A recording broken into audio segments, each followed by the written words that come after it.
আসলে রাজ, আপনি দেখতে পাচ্ছেন যে আমার পিছনেই কিন্তু যে নদীর পানি কিন্তু হু হু করে বাড়ছে। আমরা লক্ষ্য করেছি যে তিস্তার কিন্তু সবকটি জলকপাট খুলে দেওয়া হয়েছে গতকালকে।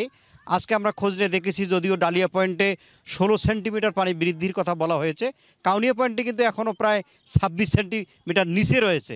এখানে আমরা খোঁজ নিয়ে দেখেছি, পানি ইউনিট বারবার বলছেন যে বৃষ্টি যেভাবে এখানে গত কয়েকদিন ধরে যেভাবে বৃষ্টি হয়েছে, বিশেষ করে রংপুর, দিনাজপুর থেকে শুরু করে উত্তরাঞ্চলে, বিশেষ করে রংপুর বিভাগে এখানে কিন্তু হু হু করে পানি বাড়ছে।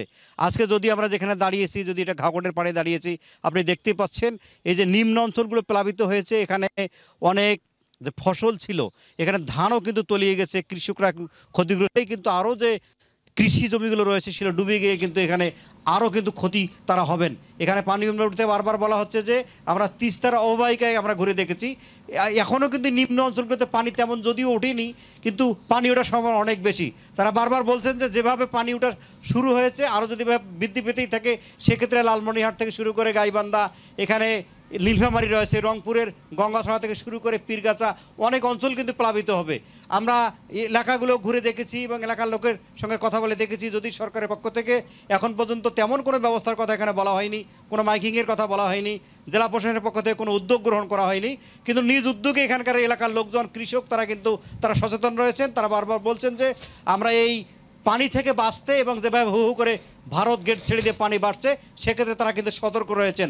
আমরা সারাদিন মিলে যে তথ্যটি পেয়েছি এবং এখানে পানি বোর্ডে বারবার যেটা বলা হচ্ছে, তারা সতর্ক করছেন কিন্তু বিভিন্ন ধরনের মেসেজ দিয়ে, কিন্তু প্রকৃতপক্ষে এখানে কোনো লোকজন এসে এখানে সতর্ক করার বা কোনো পদক্ষেপ নেওয়ার কোনো কিন্তু তারা ব্যবস্থা করেননি।